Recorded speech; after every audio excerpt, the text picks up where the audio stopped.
Okay, so this is the question. Sigma means sum of all endpoints in domain of this function, and if there are infinite such points, then write pi. Let's see how to solve it. So this is a given function, a constant to, uh, and we subtract this root function in sine inverse mod x and all that nonsense. So yeah, so basically we need to find the domain of this function. So yeah, one of the approaches, we make the graph of this function, which is the most disgusting and inappropriate approach ever, so we don't do that. Another approach is, if we know the basic graphs of the functions, we can do something. So if we observe, it is like this: sum fx minus gx. Now this is a function having its own domain, this is a function having its own domain. So it's simple. Suppose in this domain there is a point x equals alpha for which this is not defined. So basically it is not in its domain, that is. But here it is defined for x equals alpha. If we take the sum, this will not be defined on x equals alpha. So if a function is not defined at a point, and if we take it in some combination or operation with some other function, like in this case it's like this f minus g of x, and this is basically not defined at alpha, so overall the function will not be defined. So we always make sure that we take common points. If there's a division, there's another case too, but let's not go into that. So we always say that the common domain is intersection of these two domains. This is the first thing.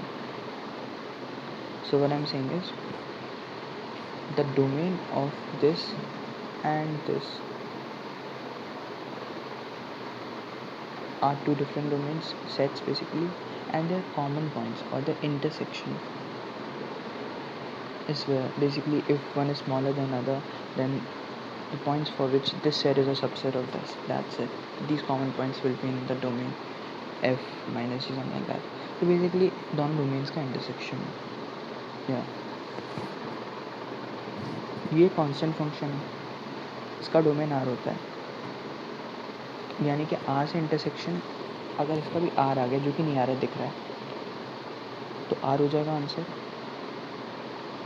तो basically इसका domain जो आएगा, क्योंकि ये आगे तो आ रहा है, आर का सबसेट आएगा, तो इंटरसेक्शन मीन्स है वो जो है, ये जो है वही आंसर आ जाएगा. तो basically we need to find the domain of this.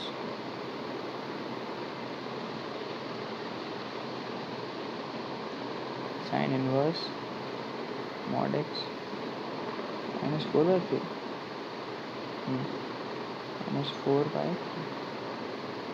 सो जो इस फंक्शन का डोमेन है वो ही पूरे उसका डोमेन है. अब we need to know that this is the graph of root x. पहली चीज़.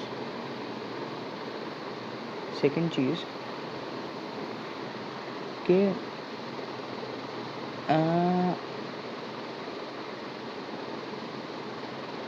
how is the graph of sine inverse x? I don't remember, to be really honest. But let's see.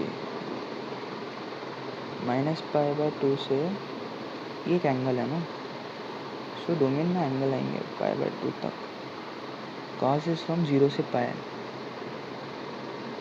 और no, ऐसे सोचो कि first point, sign की value Y coordinate है.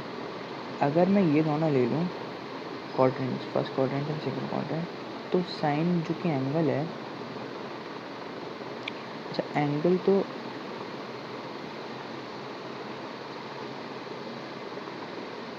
Determine होगा rotating arc से. तो एंगल यहाँ पे जैसे ऐसे रोटेट होगा, ऐसे जा रहा है, ऐसे जा रहा है, यहाँ पे जा रहा है, तो एंगल बढ़ता जाएगा पॉजिटिव में. बट वैल्यूज़ जो हैं वो इसी लाइन पे आएंगी, तो वो सिमेट्रिकल है वैल्यूज़, तो ऐसे नहीं होगा. What I am trying to say 0 से पाई नहीं होगी एंगल, एक बार वैल्यूज चाहिए तो it will be from pi by two, pi by to ना यार, टू माइनस पाई। यहाँ से इधर तो सारी पॉजिटिव वैल्यूज़ आ गई और यहाँ से इधर तो सारी नेगेटिव वैल्यूज़ आ गई। फर्स्ट एंड फोर्थ क्वाड्रेंट में इसका एंगल का रोटेशन होगा, so it will be from minus pi by two pi by two. और साइन की value at pi by two is 1, तो sine inverse pi by two is 1 1। This is obviously minus tangent. और मेरे को अब याद आ रहा है कि ऐसा कुछ बनता है इसका, तो इसका भी ऐसे बनना है, या it's like this problem. So second चीज़ पता होनी चाहिए कि साइन इनवर्स का ग्राफ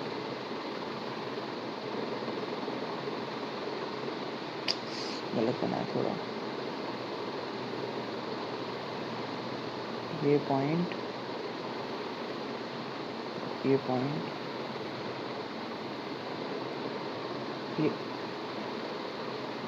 ऐसे ये पाई by to. Oh my God, sine inverse में तो वैल्यू आएगी ना, ये 1 है।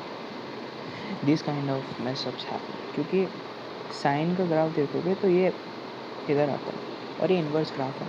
तो अब डोमेन इसकी क्या है, इसकी रेंज, क्योंकि वैल्यूज है, इधर 1 आएगा, sorry I am really sorry. और ये एंगल है तो यहाँ पर भी ये 1 होना चाहिए और ये पाई बाय टू होना चाहिए। या this is -1, this is pi by two, this is minus pi by two. So it's like this basically. Now I remember sine के ग्राफ से कैसे बना सकते हैं। ऐसा है, ये इतना पार्ट ले लिया इनवर्स में, सो ये 1 है, ये -1 है। सो इसको तुम काइंड ऑफ रिफ्लेक्ट कर दो, तो अब ये जो y है इधर x, अब इधर y आ जाएगा, इधर x आ जाएगा, और ये नया x हो जाएगा, ये नया y हो जाएगा। तो 1 -1 1 पे वैल्यू पाई बाय टू, -1 पे माइनस पाई बाय टू। ये फिर कोई भी लो, जैसे और क्या, पाई बाय 3 पे,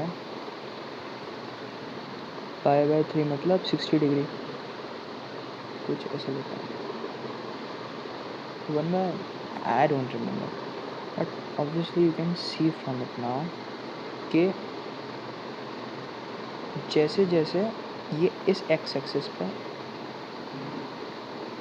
इधर जा रहा है पाई बाय 2 के क्लोज, तो वो वैल्यू 1 की तरफ डिविएट कर रही है, तो ये ऐसे जाएगा। इसीलिए सेम लॉजिक फॉर सिमेट्री है, तो इधर -1 की तरफ डिविएट करेगी, इसलिए ऐसा ग्राफ आता है। So that's why like this.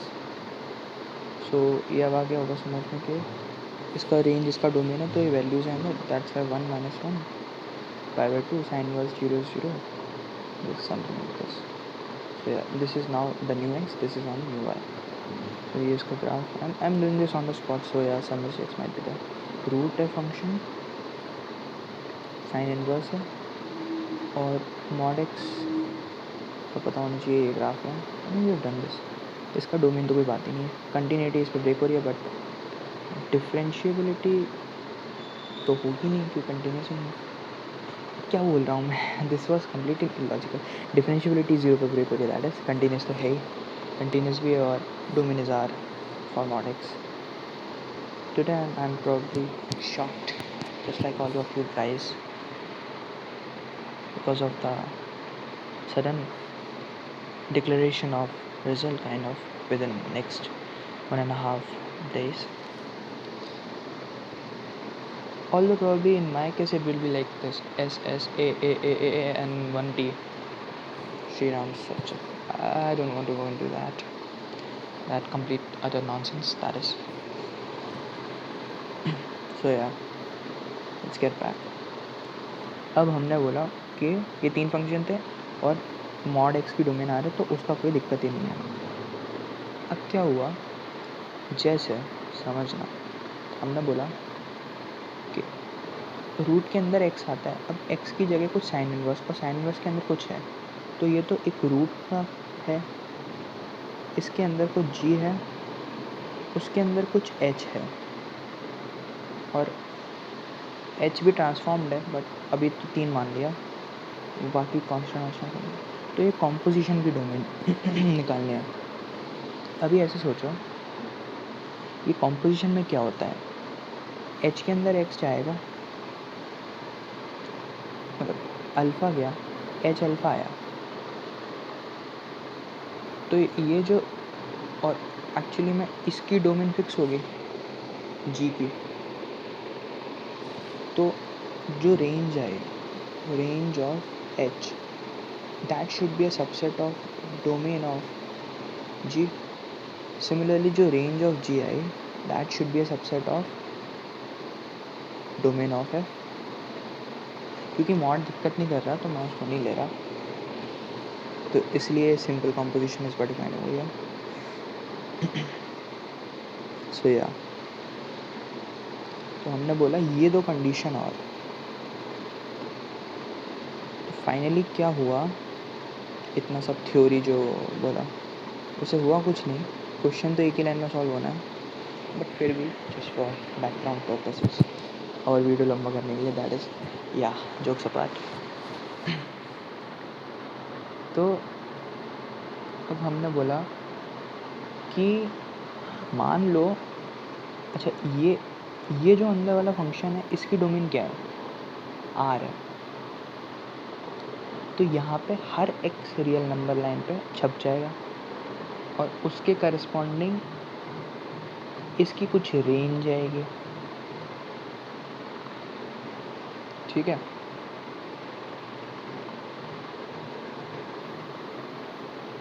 और जो रेंज होगी वो हमें एक्सप्लिसिटली नहीं निकालना है, बट फ्रॉम दिस, मतलब काइंड ऑफ रेंज क्या है, y की वैल्यू और ये फंक्शन क्या है, y इक्वल्स एफ एक्स, तो यही रेंज है, समझ रहे हो, ये वैल्यूज़ ले सकता है। और इस वाली कंडीशन से, अरे यार बहुत लंबा लिखा, बहुत ही लंबा, इस वाली कंडीशन से ये जो अंदर वाले की रेंज आई, वो साइन इनवर्स का डोमेन में होना चाहिए। साइन इनवर्स का डोमेन क्या है, अरे यार फिर अब जाओ इधर, वहाँ ख़राब हो गया है। ये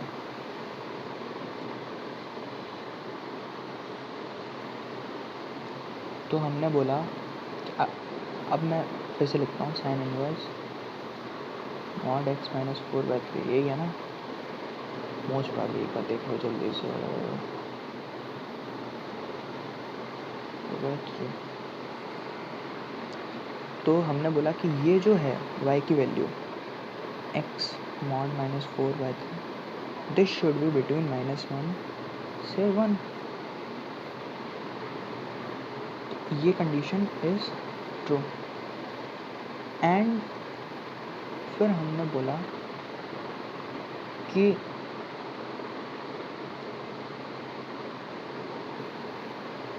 ये जो है रेंज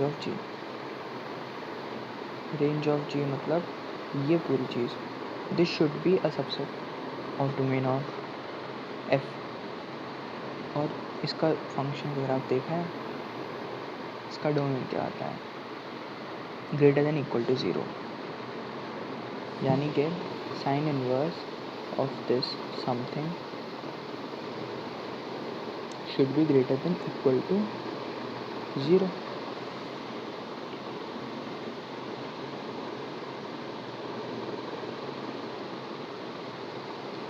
तो ये पहली चीज़ आई, ये दूसरी चीज़ आई,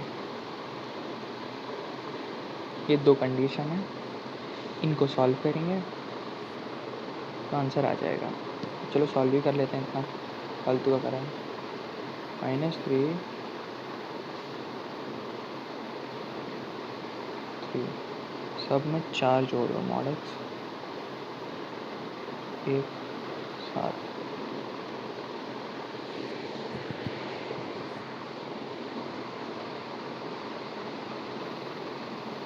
मॉड x का ग्राफ ये होता है, ये 1 होता है, ये 7 होता है, ये इन 1 लाइन के बीच में मतलब ये -1 ये 1 ये 7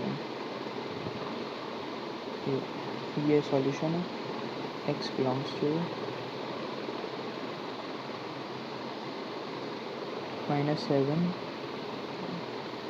x बिलोंग्स टू -7 से -1 यूनियन 1 से 7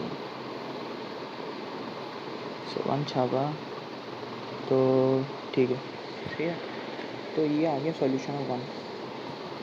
अब हमने बोला कि